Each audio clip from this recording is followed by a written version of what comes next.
Hi, this is Shu with a review of the Adidas microbounce. Yes, this is the original bounce cushioning, not the ones that you've accustomed to if you've only been enjoying basketball shoes or running shoes and cushioning technology from Adidas recently. They use a foam material.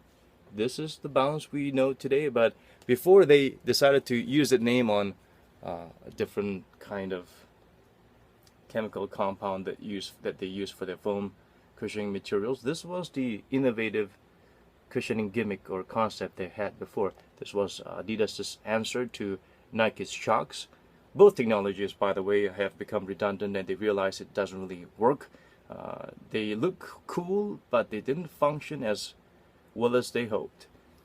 Just like shocks, they have the sort of like a pillar system. They have a rigid uh, rigid platform or a plate on top, and between the outsole they are sandwiched in between like pillars. But the difference between shocks is that shocks is just foam, four pillar foam with a level of density that's been controlled to provide a certain amount of energy return or shock absorption. The bounce is a little bit more innovative because they actually have a cylindrical, uh, a little bit of a tube here that actually compresses when you press them, right? And as you compress, this little spine in the middle extends a little bit. So these are two mechanisms that work in tandem to provide shock absorption and energy return. What's great about the retroed microbounce is that they realized that they were going way too rigid and hard in the original bounce concept. Back then, you couldn't stick your finger in here. It was so rigid, they were like plastic. But now they're feeling more like malleable, softer TPU type of material. And yeah, you can even do this. This is before it. This is the reverse shock absorption shape of the bounce cushioning. It would be this way, but you can't really see this resisting the shock absorption and not stretching as easily as the forefoot materials.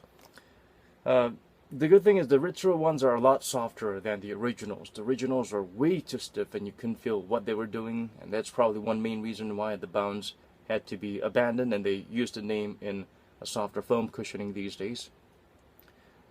The heel actually works great. The forefoot, because it's more about impact, shock absorption, and impact protection rather than soft ride, the forefoot bounce don't really do its job. They do have a nice concept of using the core as a soft foam material on the core instead of, I don't know if it's Adiprint Plus or just a very soft EVA foam, but they feel great.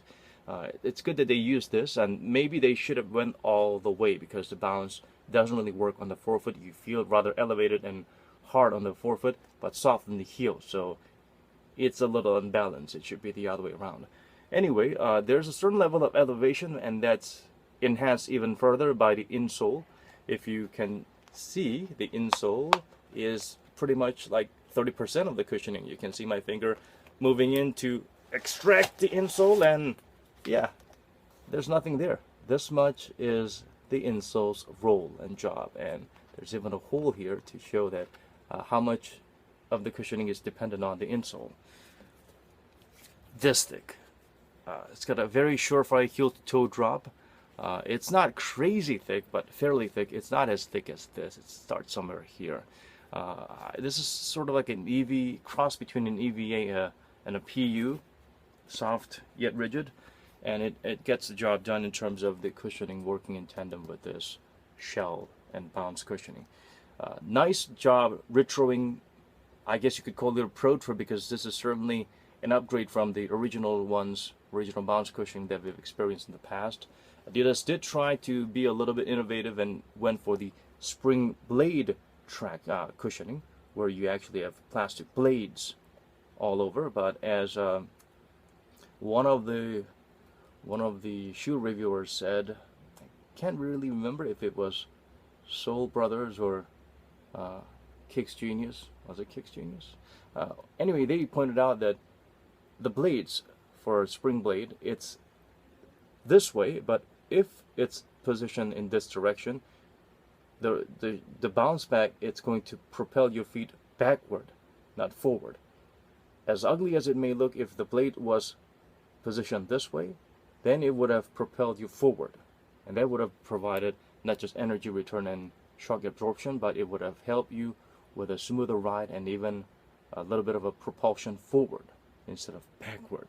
So maybe they would retro or protro the spring blade cushioning and make a good comeback. But Adidas, once again, what baffles me is that when you have something that's designed for heel shock absorption, don't just miniaturize it and put it on the forefoot and hope it'll work, because it usually doesn't.